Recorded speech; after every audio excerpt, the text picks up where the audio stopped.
Hello. Bar graphs are frequently used to present data. You see them in newspapers, magazines, reports, presentations, and in research articles. This video shows how to generate a simple bar graph.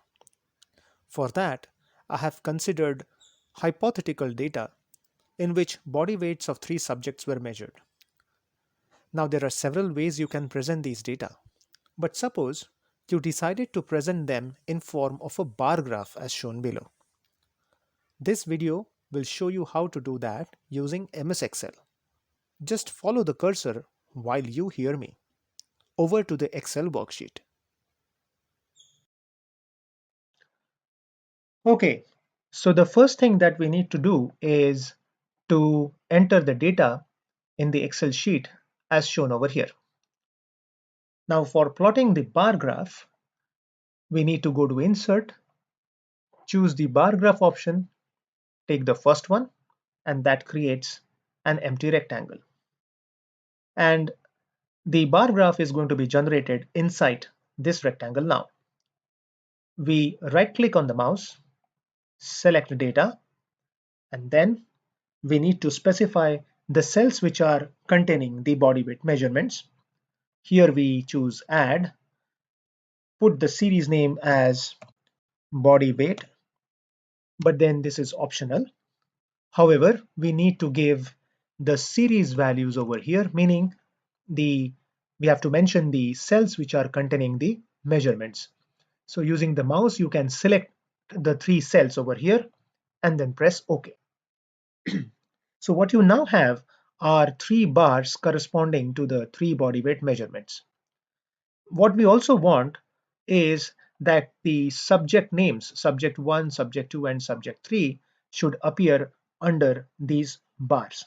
So for that, we go to the horizontal axis labels section, choose edit, wherein we have to select the cells which are containing the axis labels. So using the mouse or the shift and the right arrow, you can choose the three cells and press OK. What you now see are the axis labels appearing under the corresponding bars. So this is the kind of a basic bar graph that you have got, but then we are going to work on it further to make it look more beautiful. Since the body weight is going to appear on the y-axis label, I am going to remove the title of the bar graph by simply choosing that rectangle and pressing the delete button on the keyboard. Excuse me. So now we are going to work on the grid lines. So if you want the grid lines, you can keep them, but I usually prefer removing them. So if you click to any one of the grid lines, then all of them become highlighted. And after that, simply pressing the delete button on the keyboard, you can remove the grid lines. The next thing we are going to do is work on the axis, wherein we are going to consider black color for the axis lines. To do that, we choose the plus symbol, go to axis, and under axis, we choose more options. And here you can see that you have an option called fill and line. So you choose fill and line. Under line, you can change the color. Now, since the x-axis already has been chosen, when you choose black color over here, the axis becomes black. The same thing can be repeated for the y-axis. Choose the black color, and then now you see the black colored y-axis also. Well, we also want tick marks on both the x and y-axis. So here now the y-axis has been highlighted.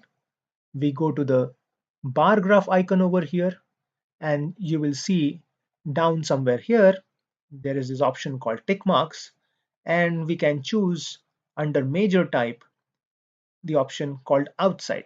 And so that produces tick marks which are oriented outside the axis.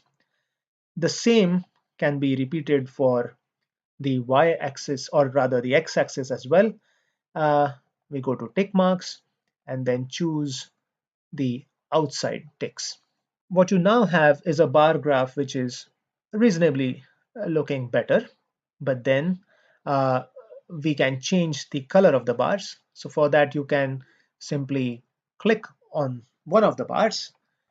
You can have uh, the format, and you can use the shape fill option to make them black. Now, the other thing that we need is that we want to have these texts on the graph appearing much brighter. So you can choose the text on the x-axis, and then again choose the color of the font as black. Now you can see that they are appearing much brighter. The same thing can be done on the values on the y-axis. Choose the black color, and so they again start looking much brighter. The other thing that we are going to do is put the axis title on the y-axis. So for that, we choose the plus symbol again, go to axis titles, and go to more options. Now here you see that it is already asking you for the title of the x-axis, but we don't want that. So we simply delete it using the delete button on the keyboard. But we do want the y-axis title, so we select this, and then on the text bar on the top, we write the uh, y-axis label, which is body weight, and in parentheses, we are going to mention the unit. Right, can click outside, and so now you see that you have the y-axis title as well.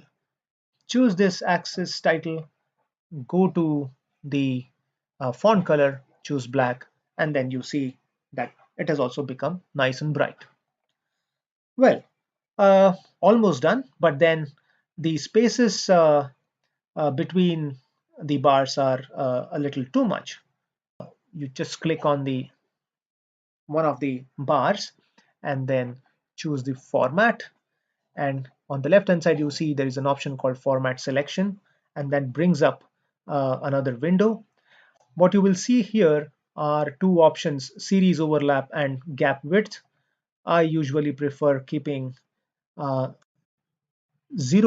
for series overlap in these situations, and then I generally prefer about 15 to 20% for the gap width. All right, so now you see that your bar graph is looking much nicer. You can also change the dimensions of this bar graph by clicking on this rectangle, go to the format, and there you can change the height. We will keep height as 6 centimeters and the width as 7 centimeters and press enter. There you are. So your bar graph is now ready.